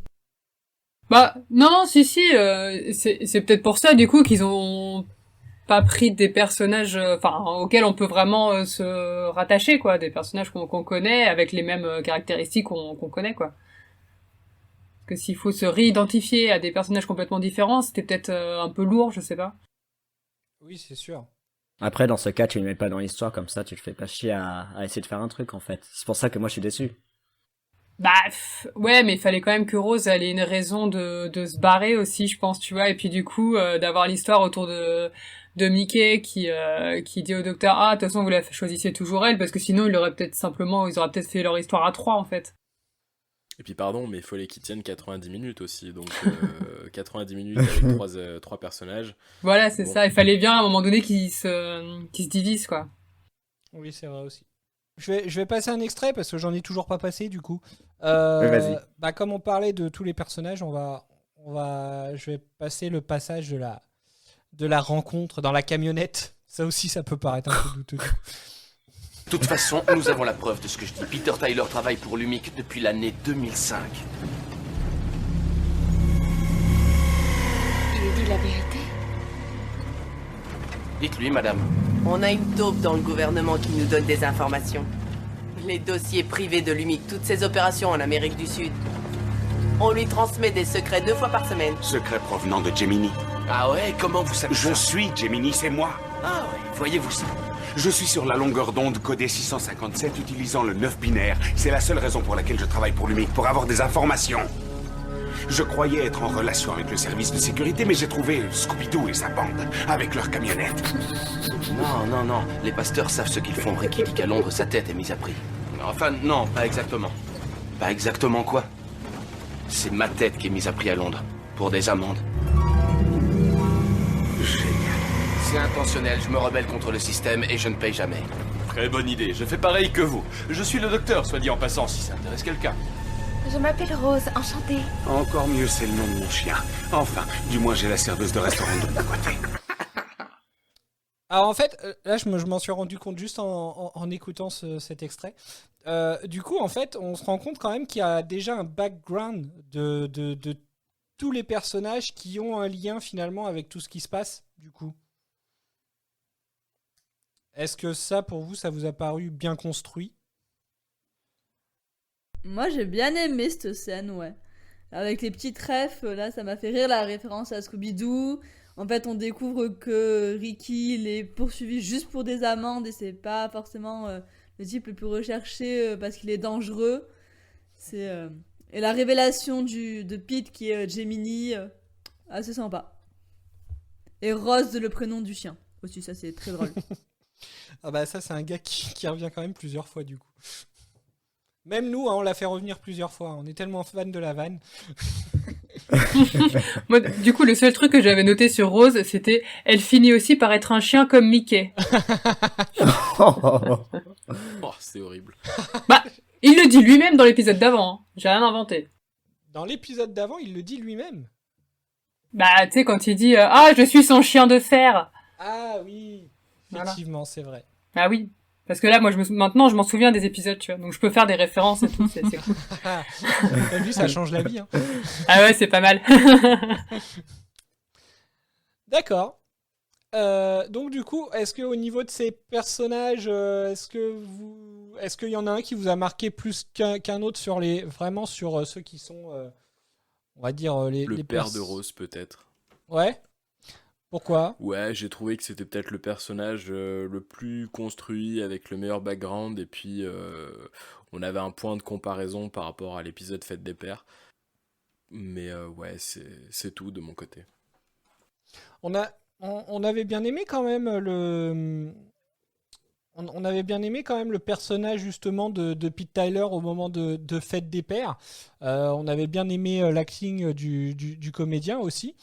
Du coup, est-ce que vous avez été entre guillemets content de le revoir, parce qu'on espérait limite, enfin on s'était dit que c'était un peu dommage parce qu'on était sûr de pas le revoir du coup, mais est-ce que vous étiez content, est-ce que c'était, on va dire que c'était une bonne idée de l'intégrer, un épisode comme ça, est-ce que ça lui a rendu entre guillemets, est-ce que ça lui a fait honneur ou pas, enfin voilà, est-ce que on aurait pu s'en passer, enfin vous en pensez quoi vous, les néos? Bah moi j'ai bien aimé qu'il fasse revenir, et puis c'était l'épisode où jamais entre guillemets, parce que sachant qu'il est mort, je vois pas trop comment ils auraient pu le faire revenir sinon dans un monde parallèle. Donc du coup l'idée était bonne et le personnage moi je l'aime bien, donc l'acteur est cool aussi, donc ça m'a fait plaisir de le revoir. Moi je dois avouer que ça m'a fait ni chaud ni froid. J'ai pas été particulièrement déçue, j'ai pas été particulièrement contente. Ça s'est bien intégré à l'histoire, c'était bien amené, mais voilà, pas de sentiment extrême particulier à ce niveau-là. Extrême. Ça c'est parce que t'as dit que tu t'identifies au Cyberman, t'as plus d'émotions, c'est pour ça. C'est ça. Ouais, c'est ça. Ouais, d'ailleurs, si quelqu'un pouvait trouver le code pour annuler l'inhibiteur d'émotions, s'il vous plaît. Et toi, Bob ? Moi, je suis, je pense, au milieu entre Mireille et Eden, dans le sens où j'étais content de voir le personnage et l'acteur, parce que, encore une fois, j'ai trouvé que la prestation était bonne et intéressante. Maintenant, c'est au niveau de l'histoire que je suis un peu plus sur la retenue. Il y aurait eu tellement de possibilités, par exemple, inclure des espèces de séquençage temporel, enfin des petites réminiscences de boucles comme on avait pu avoir dans l'épisode Fête des Pères avec la voiture, pour montrer que Rose avait vraiment perturbé toutes les timelines dans tous les univers, tu vois, il y avait tellement de possibilités scénaristiques, et je trouve qu'ils ont sous-exploité mais complètement cet épisode, quoi. Et du coup, voilà, c'est en ça que je te dis que scénaristiquement parlant, j'étais voilà. D'accord. Et les autres alors, est-ce que vous avez un personnage entre guillemets, un personnage du monde parallèle qui vous a marqué un peu plus qu'un autre? Donc il y avait Ricky, il y avait Madame Moore, il y avait Jack. On a déjà pas mal parlé de Jackie et Pete. Non, pas plus que ça. Alors il y a qu'un personnage en fait où on s'intéresse pas au background. Du coup, de tous ces personnages, c'est Jack. Alors lui, il fait vraiment, c'est une plante verte, j'ai l'impression dans l'épisode. Alors que Madame Moore, elle, de son côté, il y a un échange avec le docteur où on apprend tout. Du coup. Alors sa coupe de cheveux se suffit à elle-même. Ah, tu parles de Jack, je croyais que tu parlais de Madame Moore, j'essayais de me remettre la coupe de cheveux. Non, je parle de Jack, mais ceci dit, j'allais te dire tout à l'heure quand t'as demandé s'il y avait des personnages qu'on avait bien aimés. Moi, c'est le cas de Madame Moore. J'ai vraiment beaucoup accroché avec ce personnage. Je trouve dommage du coup parce que j'ai l'impression que tout son développement a eu lieu sur 15 secondes avant qu'elle meure. Donc ça, c'est un petit peu dommage. Mais j'ai quand même bien aimé. Enfin, elle était badass. Elle avait justement une histoire derrière. Elle avait une famille, etc. Donc j'ai bien aimé ce personnage. D'accord. Et les autres alors? Les Wuvian? Est-ce qu'il y a un personnage que vous aviez apprécié plus qu'un autre? Est-ce que... Bah, en tout cas, moi j'avais un manque par rapport au personnage de Lumik. Il y a un moment donné dans les épisodes, il est dit qu'il a fait énormément d'un point de vue technologique pour la vie quotidienne. Et je trouve qu'il manquait peut-être certaines informations sur qu'est-ce qu'il a apporté au-delà des oreillettes. Qu'est-ce qu'il a tant fait qui a à ce point changé la vie des gens. Parce que pardon, mais si on parle des éplins, bon... Je suis pas sûr que foncièrement ça change la vie de grand monde. Alors, je pense que les éplins, c'est vraiment plus un signe de richesse, donc ça vient même pas de lui. Ouais, ça vient même pas de lui. Il y a que les oreillettes en fait. Ouais, je pense que alors il y a l'oreillette et donc tout le réseau internet qui va avec, parce que c'est dès qu'il y a son zeppelin à lui qui arrive, Rose, elle a accès au cyber network. Qu'est-ce que j'aime à cette époque-là, le jargon internet de l'époque. Justement, est-ce que je peux juste prendre 2 minutes pour faire une aparté par rapport à ça, parce que j'ai un petit coup de gueule scénaristique qui a passé là-dessus. On se retrouve donc où c'est qu'on a l'intégralité des gens qui s'arrêtent d'un seul coup pour pouvoir faire un download de toutes les informations qui se sont déroulées. Et on se rend compte que c'est pas forcément à heure fixe, puisqu'il y a certaines réminiscences dans la journée où ils se mettent à tous télécharger en même temps. Et du coup, moi, la première question qui m'est venue en tête, quid des avions qui sont en train de voler? Quid des gens qui sont en train de conduire? Quid des gens qui sont, par exemple, je sais pas, dans un bus, tu vois? Et du coup, ce que je me suis dit, c'est que ça devrait créer des accidents en masse. Les accidents en masse devraient créer des informations breaking news de partout, donc rebloquer les gens une nouvelle fois, et au final, plus personne se débloquerait, tu vois ce que je veux dire? J'ai trouvé ça fou, en fait. Après, peut-être qu'il y a des avions qui se pilotent tout seuls, des voitures qui se pilotent tout seuls et qui sont volantes, et... Il y a peut-être une nouvelle règle aussi, genre ne porte pas tes oreillettes au volant, tu vois. Donc peut-être... il me semble que ça a l'air quand même sacrément implanté, hein. C'est pas des... Dans l'oreille? Ah oui. Ils ont l'air de l'enlever comme ça, hein. Sauf quand ils sont vraiment contrôlés, mais sinon, ils avaient l'air de l'enlever, non? Je sais pas. Y a pas une scène où ils l'enlèvent super facilement? C'est Pete qui l'enlève pas facilement, je crois. Oui, mais parce qu'il a des fausses. Ah. Ah, lui, oui.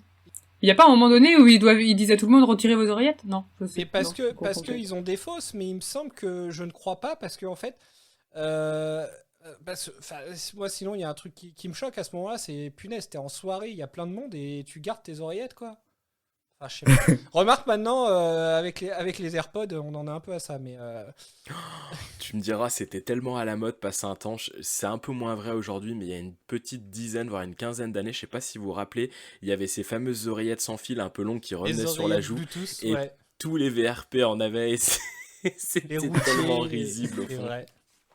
Non, et pour en revenir aux oreillettes en soirée, en vrai, tu regardes des jeunes, tu les vois, ils sont ensemble, limite en train de discuter, ils ont leurs oreillettes sur les oreilles, hein.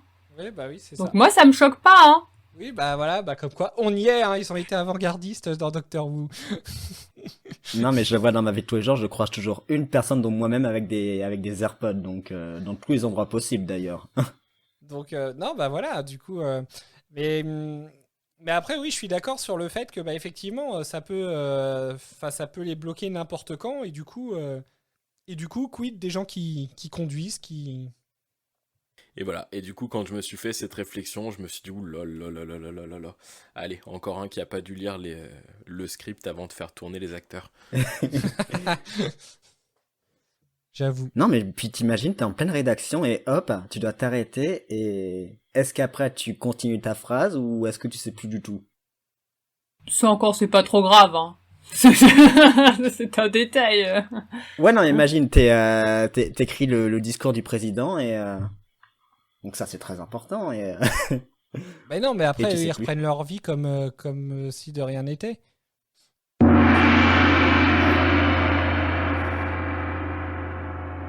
Mesdames et messieurs, et vous les enfants, c'est Franck qui vous parle, et c'est l'heure des questions cons. Dans cette section, je vais poser une ou plusieurs questions à la con à un ou plusieurs participants du podcast. Chaque bonne réponse leur fera perdre un point. En fin de saison, je dévoilerai qui est le grand gagnant ou la grande gagnante des questions cons. Tout de suite, la première question. Maël. Dans le double épisode du jour, comment appelle-t-on les hommes robots ? Les Cybermen.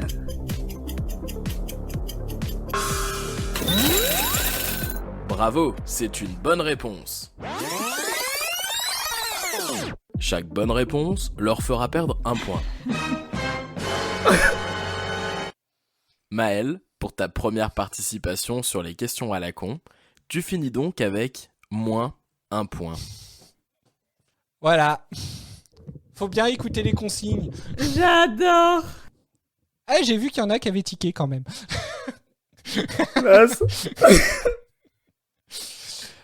Tu remarqueras, Maël, que je t'ai pas menti en message privé. La question était pour le coup accessible et c'est la seule information que je t'ai donnée. Oui. Ça traumatise tout le monde lui envoie les messages en privé maintenant. Ah, parce qu'à Attends, chaque on fois, il refait, vous prévient on en refait. privé. Oui.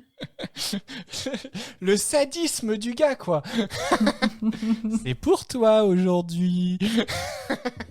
Coucou. En plus, il me l'avait dit quelques jours avant, donc ça fait depuis quelques jours que je sais que ça va me tomber dessus. Ah là. Bon, pour continuer. Et du alors, coup- l'excuse, attendez, parce que je voudrais me m'auto-balancer. L'excuse que j'ai trouvée pour être sûr que Maël réponde correctement à cette question, je lui ai dit que j'allais lui donner une question super simple pour foutre les boules à Dora. L'escroc. Je te déteste, Franck. Bon, bah du coup, vous avez rien d'autre à dire sur les personnages ? Bon, bah alors on va passer aux éléments marquants. Est-ce que vous avez des éléments qui vous ont marqué particulièrement sur les épisodes ? La fin quand Mickey reste sur le monde parallèle. Je m'y attendais pas du tout. Et t'étais très contente, c'est ça? Ben en fait j'étais mitigée en mode putain on va vraiment plus le voir en fait. Et ça fait bizarre. Parce que comme tu disais, pour une fois j'avais apprécié ce personnage dans cet épisode. Pour une fois. Oui, tu t'es dit pour une fois qu'il change, ça se trouve. Et il me l'enlève. Ouais, comme par hasard, quand tu te mets à l'apprécier. Mais c'est tout le temps pareil, regarde Jack, c'est pareil. Non mais j'en ai marre. Calme-toi, Eden, calme-toi. Non, je ne me calmerai que Tout quand va il bien se passer. me rend du Jack, d'accord? Est-ce qu'il y a une série spin-off sur Mickey ? Ah, ce serait une idée. Après, est-ce que vous vous attendiez à ce qu'il parte aussi vite ? Parce que l'air de rien, finalement, il est resté qu'un épisode complet dans le Tardis, quoi, en fait. Ah bah moi je m'attendais pas du tout, comme je viens de dire. C'est comme tu dis, il est resté, bah ouais, un épisode en fait, que l'épisode à Versailles avec Madame de Pompadour, où il était vraiment là. Ah bon, Bah ça oui, là parce que c'est... Bah, il est monté dans le Tardis à la fin de l'école des retrouvailles, donc il y est resté avec Madame de Pompadour, et puis il en est ouais. descendu dans celui-là, donc du coup, enfin voilà, oui, il y a vraiment qu'une aventure complète qu'il a faite dans le Tardis, quoi. Ouais, oui, c'est vrai. Ah ouais, il est pas resté bien longtemps. Non, donc c'est pour ça. Bah moi je suis déçue de ça parce que ça rejoint un peu mon élément marquant parce que pour moi mon élément marquant de ces deux épisodes-là c'est en fait la globalité du personnage de Mickey que j'appréciais de plus en plus là sur cette deuxième saison. Donc ça a fait un peu montagne russe dans le sens où depuis les 2 derniers épisodes je m'attachais progressivement à lui. C'est monté en flèche là sur le double épisode. J'ai vraiment beaucoup aimé le fait d'apprendre son histoire, de le voir s'affirmer, etc. Et en même temps, j'ai été très très très déçue du coup à la fin de me dire merde, c'est vraiment genre je suis très attachée à ce personnage et il s'en va. Et parce que là, je pense que très probablement on le reverra plus. Donc ouais, je trouve ça dommage. J'ai été vraiment surprise de cette fin pour lui et de comment ça se finit pour lui en fait. D'accord. C'est vrai qu'au final, oui, on se rend compte qu'ils se sont décidés à le construire au moment où ils avaient presque décidé de le faire partir, du coup. Moi, j'ai eu un peu de tristesse parce qu'il y avait une bonne dynamique de trio dans le Tardy. Je trouvais qu'on commençait à percevoir quelque chose d'intéressant par rapport à Mickey, et puis l'impression qu'il est parti alors que tout commençait en fait, et ça m'a triste et déçu en fait. D'accord. Bob, est-ce que tu as quand même un élément marquant sur cet épisode? Ouais, je voudrais juste rebondir sur Mickey avant de parler de l'élément marquant. Moi, j'étais soulagé qu'il parte. Non pas parce que ça me fait plaisir de plus le voir, mais parce que je me dis qu'au final, il aura peut-être plus de chances de réussir en solo, sans Rose et le docteur qui ont un binôme, je pense, trop fort et trop écrasant pour lui. Et du coup, peut-être... Un peu comme l'avait dit Un peu. Adam, du coup, ça va être difficile de se mettre entre vous deux. C'est possible, et je pense qu'il l'a compris.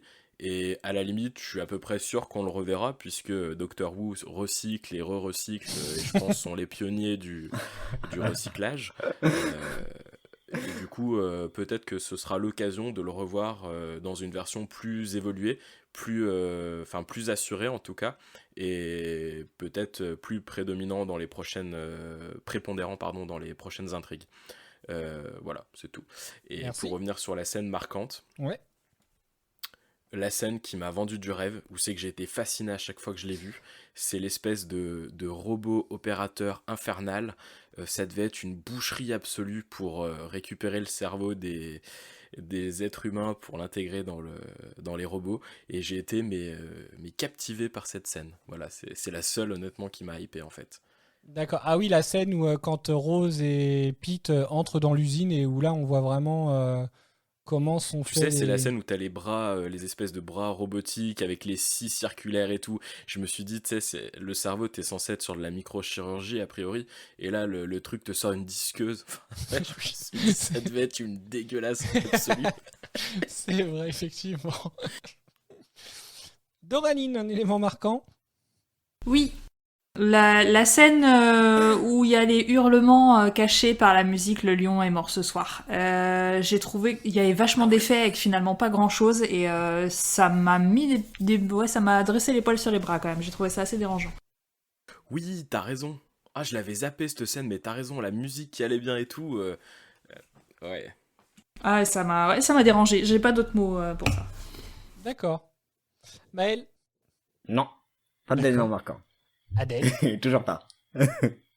Alors moi, mes éléments marquants, c'est souvent des phrases qui me font mourir de rire. Là, ce coup-ci, c'est dans le 2e épisode, quand Lumic dit qu'il se transformera à son dernier souffle et que le Cyberman lui répond tout simplement « Alors arrêtez de respirer ». Voilà, ça m'a fait énormément rigoler. Et après, alors plus qu'un élément marquant, c'est un élément marquant de quand je l'ai regardé. Et du coup, le 2e épisode, je l'ai regardé avec mon copain. Et en fait, au moment où il y a tous les Cybermen qui sont alignés là dans le couloir, qui se réveillent, au moment où il y a le docteur et Madame Moore, je sais pas si vous voyez, il y a la musique, en fait, le bruit que ça fait. Tout d'un coup, mon mec s'est exclamé « Ah, c'est le générique de Kaamelott !» Et du coup, cette musique revient en fait à un moment donné.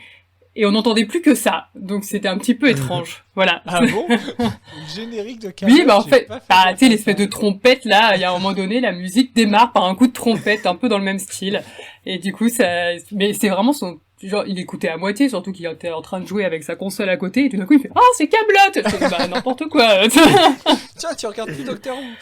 Oui, c'était ça, exactement. D'accord. Voilà. Merci. Bon, bah du coup, est-ce que vous avez autre chose à rajouter sur cet épisode avant de passer aux anecdotes? Non. Ok. On va passer aux anecdotes. Le meilleur moment. Tu parles de vos anecdotes inutiles et donc indispensables. C'est quand même important.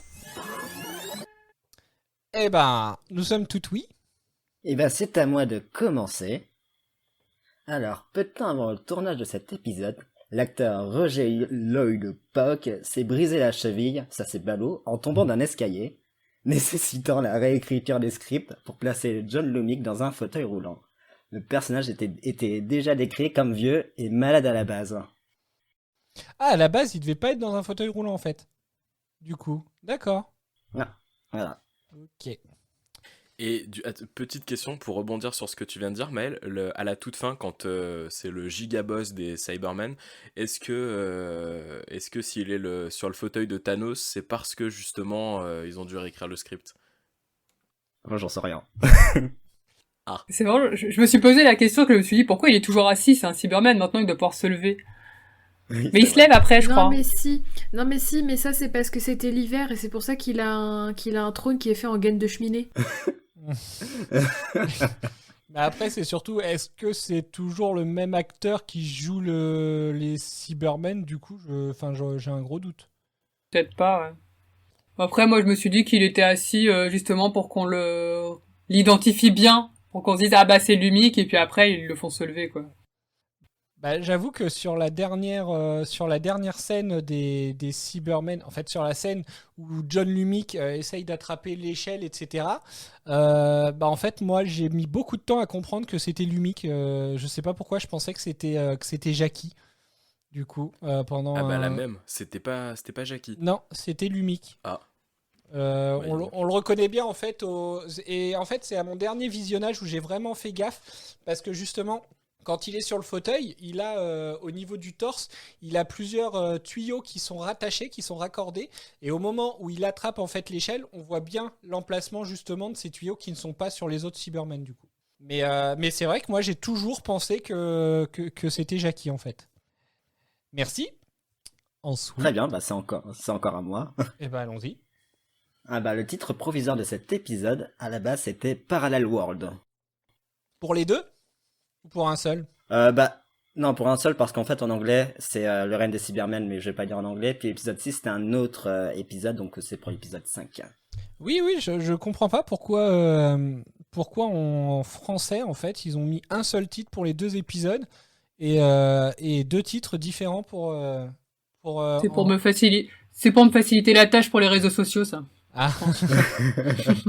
Ça doit être ça. Sinon ce serait trop long, ça rentrerait pas, ce serait chiant. Ça doit être ça. D'accord, donc ça aurait dû être Parallel World. Parallel World. Monde parallèle. En plus, c'est facile à traduire. En fait, j'ai un peu l'impression qu'à chaque fois, les titres, parce que vous donnez assez régulièrement les titres d'origine, j'ai un peu l'impression qu'en fait, c'est vraiment des titres, effectivement, des titres un peu temporaires, juste pour montrer un petit peu sur le thème que ça va traiter, quoi. Ouais, c'est des sortes de titres concept, en fait. Oui. C'est ça, c'est au moment de la toute première phase de travail, en fait, du scénario, ils donnent des titres très bateaux, histoire d'identifier l'épisode, puis après, je pense qu'ils essayent de trouver quelque chose d'un peu plus construit et un peu plus, un peu plus recherché, quoi. Ouais. Ok, merci. Ensuite... Oui, ensuite c'est à moi. Alors dans l'idée originale de... J'ai un peu de mal pour la prononciation. Macro. Comment on dit ce mot? McWay, je sais pas. On aurait dit McRae, mais... McRae, ok. Déjà. Ah, Tom McRae. Macro. Ouais. Moi je l'aurais appelé McRae, mais... Dans McRae, mais...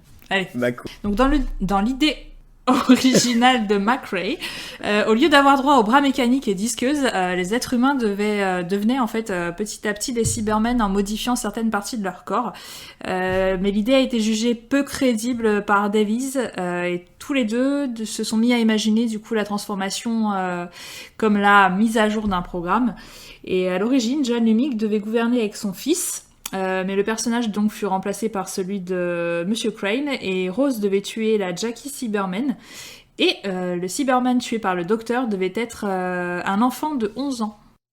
Oh, très sombre finalement, l'idée originale. C'est pas hyper familial là. C'est horrible, c'est affreux. Ensuite, je vais refaire un parallèle avec la série classique. Puisque cet épisode est le premier épisode de la nouvelle série à être réalisé par Graham Harper, qui est le seul réalisateur qui a aussi bossé sur la série classique. Il a fait 2 épisodes en 1984 et en 1985. Et voilà, c'est un beau signe de longévité et c'est le seul jusqu'à présent, en tout cas, à avoir eu cette opportunité. Oh, ça se trouve, un de ses premiers travaux, c'était sur Doctor Who, et un de ses derniers travaux, c'était sur Doctor Who. Alors, je crois qu'il est pas mort, mais il est quand même, il est pas tout jeune, hein, donc je sais pas s'il bosse encore. D'accord. Ok.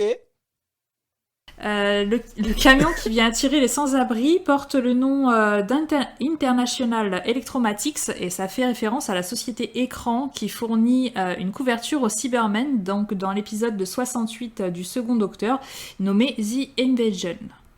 Donc ça, pareil, ça continue dans le temps. Ouais. Alors ouais, ça c'est assez régulier. Enfin, on le verra. Hein. C'est un peu, moi ça me fait penser un peu à Pixar par exemple. Pixar, on voit souvent des petits rappels en fait des autres films, comme par exemple Pizza Planet qu'on revoit dans Là-haut, alors que c'était surtout dans Toy Story, etc. En fait, c'est assez régulier aussi dans Doctor Who de retrouver un peu les mêmes enseignes. Bon, là pour l'instant, forcément, ça ne tape pas aux yeux, mais c'est vrai que c'est quelque chose, moi, qui m'a toujours marqué aussi, ouais. Ok, merci. Alors, d'après Graham Harper, la séquence pré-générique, a été réécrite par Russell T. Davies, car il n'était pas satisfait de l'original. Voilà, il est méchant. Et par contre, on sait pas ce que contenait l'original, du coup. Non, j'ai pas trouvé, j'ai pas vu de quoi contenait l'original, à part qu'il était pas content. D'accord. Ok, merci. Ensuite, je vais reparler des Cybermen. Le scénariste, en fait, il voulait réinventer les Cybermen pour que ce ne soient pas des méchants purs et durs, mais des personnages un peu plus complexes et plus humains et plus tristes, pour leur donner un côté finalement plus terrifiant, dans le sens où les victimes, du coup, ne seraient pas tuées, mais améliorées en Cybermen. Du coup, donc McRae voulait renouer avec la trame d'origine des Cybermen que l'on peut voir dans la série classique, tout en améliorant le concept pour que l'on ne puisse pas les interchanger en fait avec d'autres êtres mécaniques et rendre vraiment les Cybermen comme des êtres vraiment uniques et à part. Voilà. Ouais, bah ils sont à part. Hein. Enfin, ils sont vraiment uniques et à part. Oui, voilà, on peut pas on peut pas refaire l'épisode en mettant des Daleks à la place, par exemple, ça marcherait moins. Alors c'est marrant hein, parce que l'air de rien, je trouve que, enfin, ils sont complètement différents des Daleks, mais ils m'y font penser énormément. Hein. Je sais pas si. Je suis 100% d'accord avec toi, Cédric. Ouais, ils sont, enfin voilà quoi, ils sont différents, mais pareils en même temps. Donc je sais pas. L'exemple était peut-être pas bon, mais. Tu peux pas les remplacer par les créatures de l'école des retrouvailles, par exemple, si tu veux, voilà. Non mais alors je sais pas, est-ce que vous avez d'autres anecdotes ? Oui. Alors est-ce que vous en avez d'autres sur les Cybermen ? Non, parce que donc justement, je voulais pas vous bouffer une anecdote, mais par exemple, enfin, le effacé qui disent à la fin du premier épisode, pour moi, il est vraiment pompé entre guillemets sur le exterminé, quoi.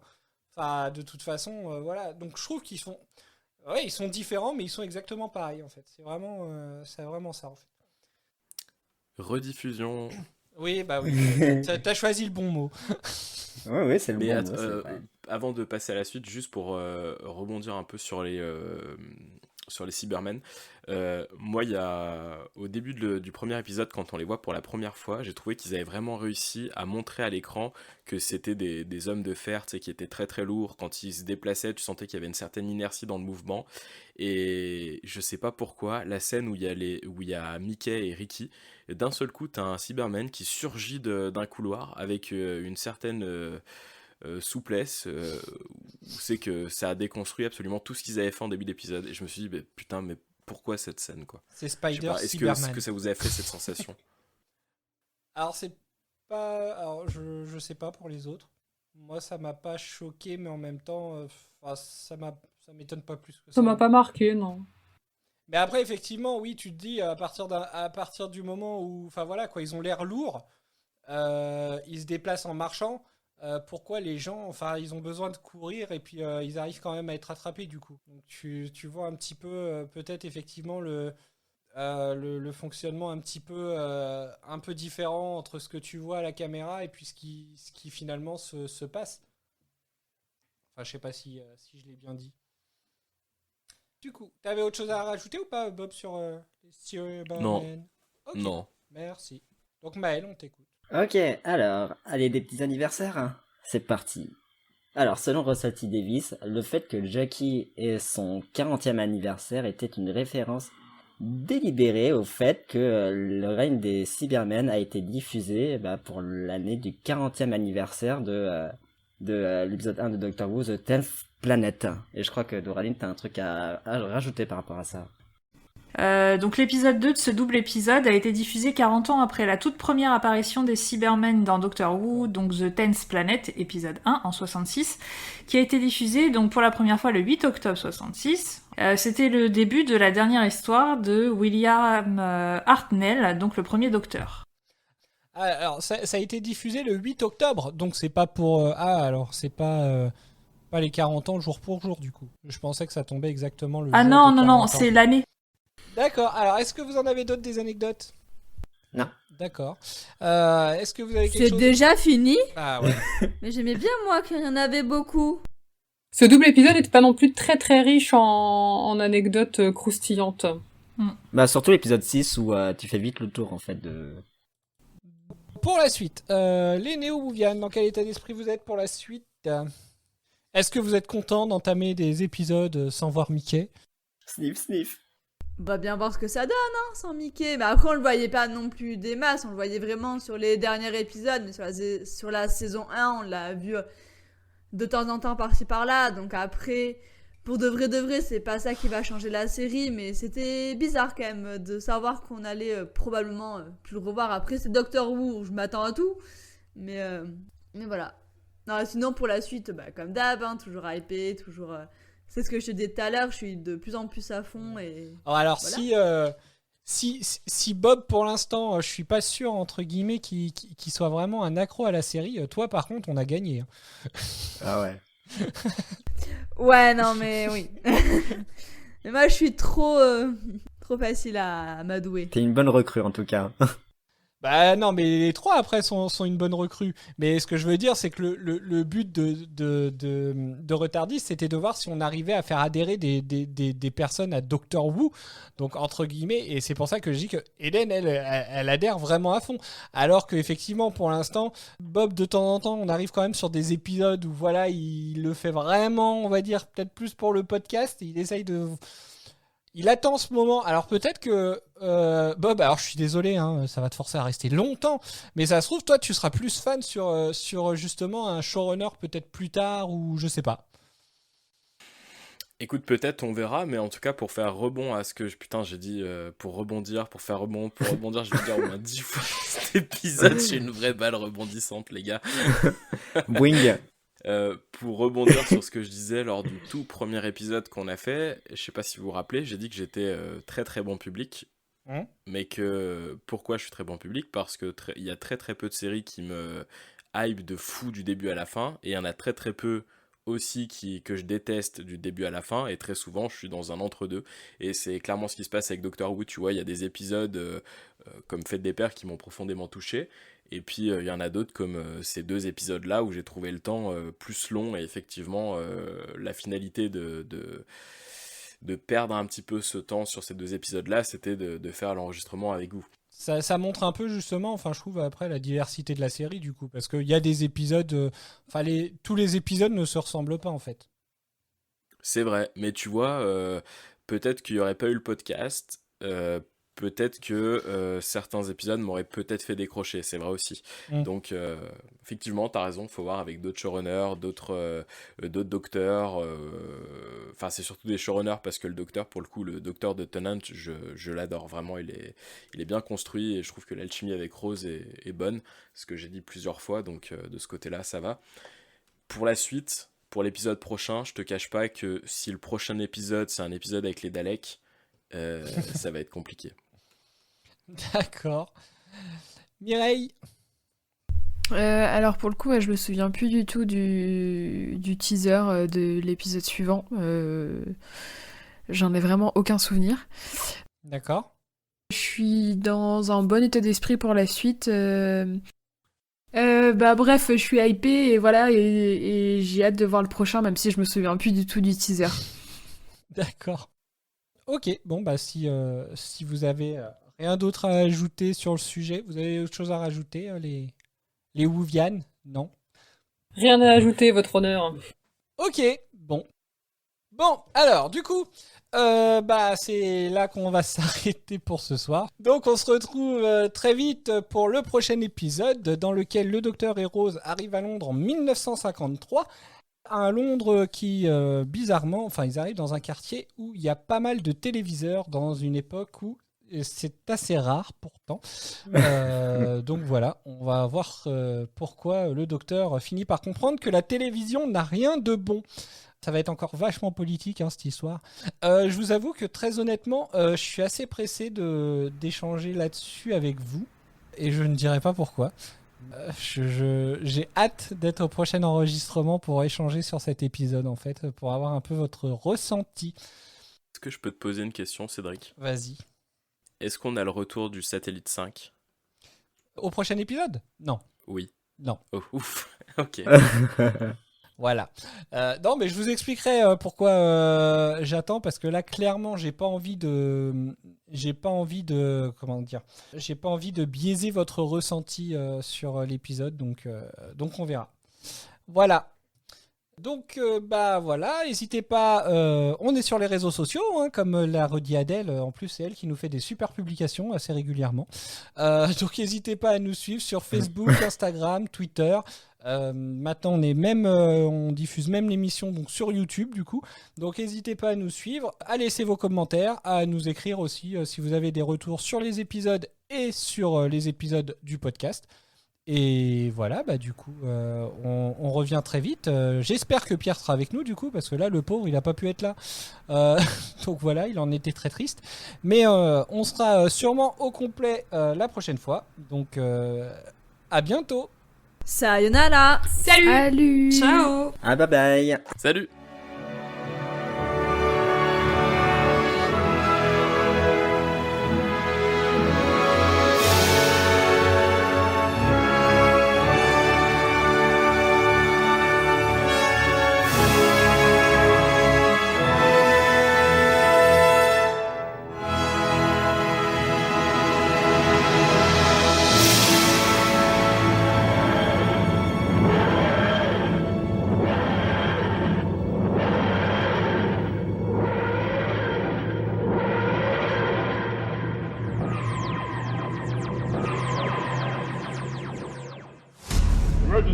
Emergency! We have 3 intruders. Intruders? At the pole. Can you tell us precisely where we are? You're at the South Pole base of International Space Command, and frankly, Pop, your story's gonna have to be awful good. You turn up out of nowhere, a routine space shot goes wrong, a new planet appears, and you tell us you know all about it. That puts you slap bang in the hot seat, right? T-minus 50 seconds. I know what this planet is and what it means to Earth. Pretty soon we should be having visitors. Visitors for air? Where do you think's bringing them? Father Christmas on his sled? Now hear this. All base to red alert. Repeat. All base to red alert. But who or what are you? We are called Cybermen. There are hundreds of them, sir. Hundreds of what, man? Spaceships, sir. In formation. We've got 2 men in space. If we don't act now, we won't get them back alive. They will not return. Care? No, why should I care? Emotions, love, pride, hate, fear. Have you no emotions, sir? You will have no need of emotion. You will become like us. We can destroy him on that. And just how do you propose to do it? By using the Z-bomb. Oh, no. You can't do that! I can and I will. It is quite useless to resist us.